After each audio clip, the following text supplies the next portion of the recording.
Hi, my name is Cindy Johnston, and I want to welcome you to this episode of Encountering Jesus.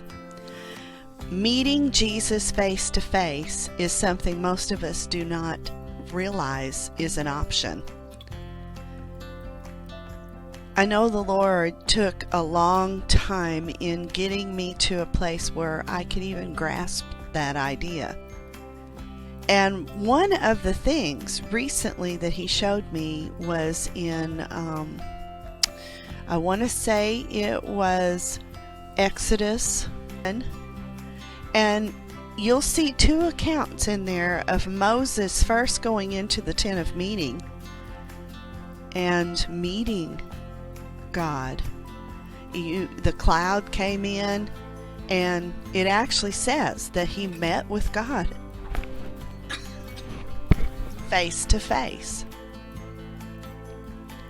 Then just a little bit down in that chapter, you'll see where Moses asked God to show himself so he can see him. And God said, "No man can look on me and live." And so he made a way for Moses to look at his back. But this gives us two different understandings of what was happening there with Moses. How did he meet with God face to face in the tent of meeting, but then could not look on God later when God put him in the little cleft of the rock and went by him? So I want to challenge you that there is so much more to knowing God than what really we have been taught in the church. And not that the church has failed, mind you. I won't say they've done everything right, and there are some concerns that I know He's given me words about. But for the most part, I think that we are going through history from Adam and Eve to our time right now, learning as a world, as a human, as just humanity, what it means to love God, to serve God, and have a heart for God. And I think as we get this, we're going to realize that outside of God, there is no hope for humanity.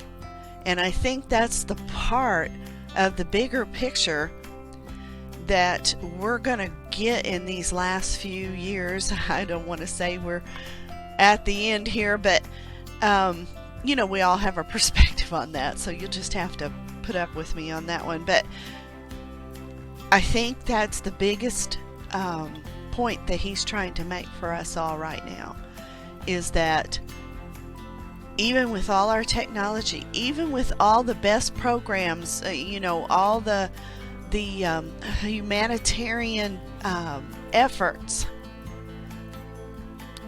that humankind always goes back to what's best in their own mind. They just can't get it unless God changes their heart.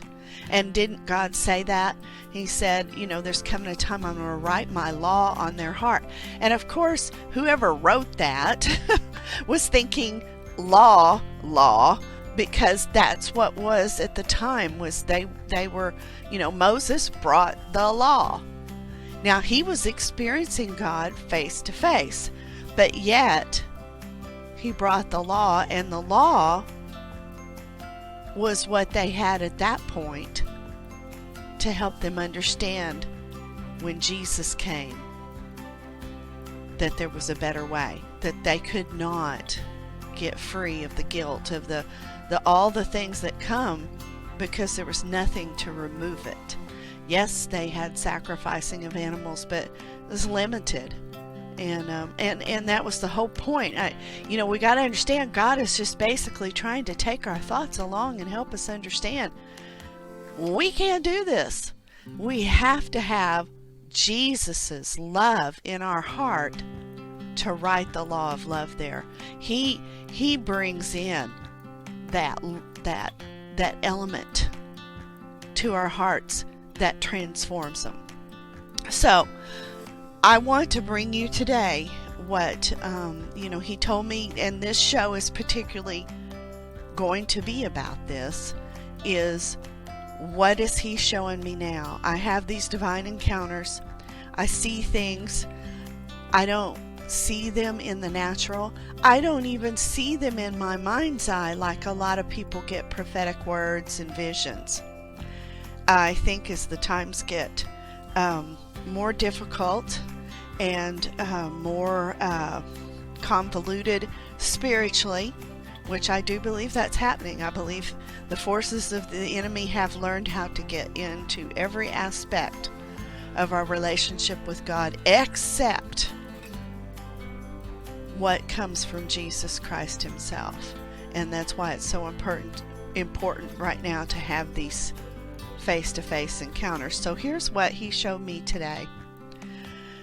I was getting ready to write, and he has told me over and over there's a reason that writing is so essential for you. It forces, writing is hard for me because it doesn't come natural, but he said it forces you to move in your thoughts in places you would not go if you just allowed your mind to think. Our brains are the thought processes and the way the little synapses run. It almost looks like the branches of a tree or the tributary of a river that comes out into the ocean, and it's moving out, and it's like little fingers that move off into little crickety creeks and different things as it comes to the ocean. If you've ever seen a large tributary of water.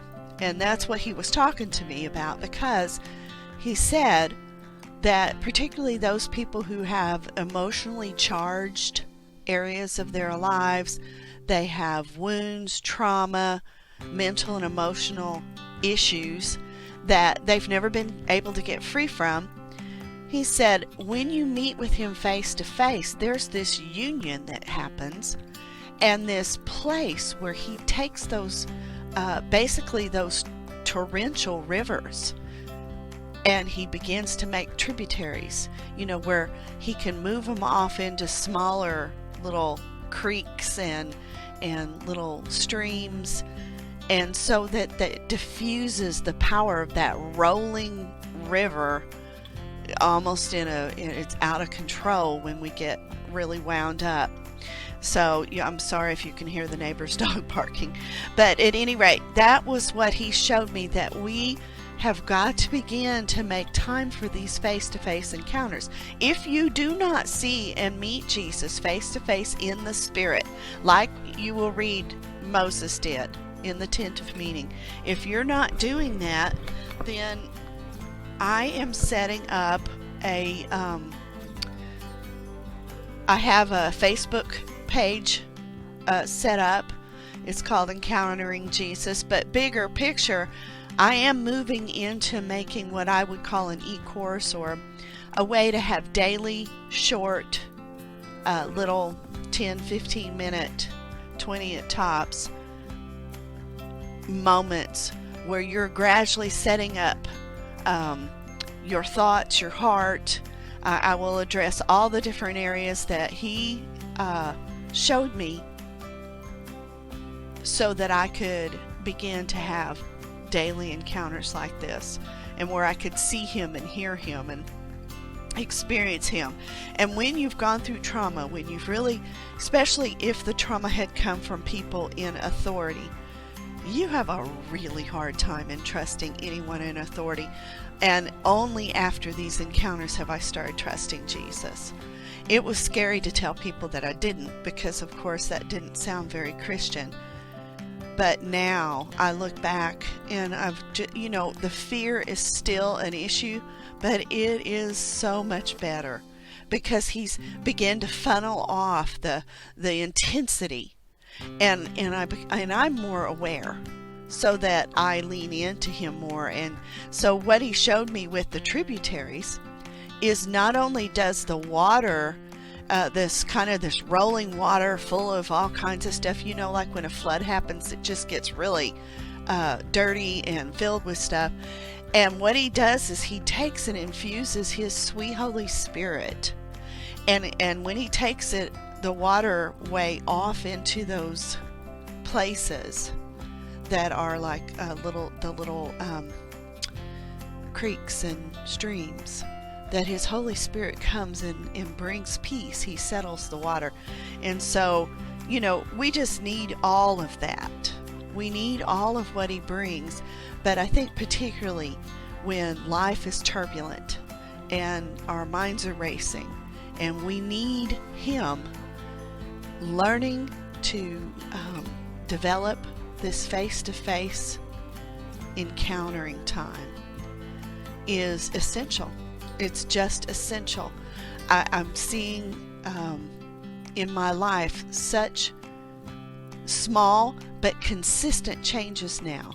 It used to, I'd make these big dramatic changes and they'd last for a few weeks and then I'd be back, or I would go along for a month or two really just full on knowing I'm gonna do this, and then the next thing I know I'm back to giving up. And so I'm seeing this consistency I never seen before, and I know it's because I'm allowing him to funnel off these places of energy and thought into constructive places in my mind, and we're taking new ground in that area. So I just wanted to encourage you that sometimes it may seem like you're wasting time to really sit with Jesus, but ultimately that is the place when everything begins to actually click together and you're having these encounters.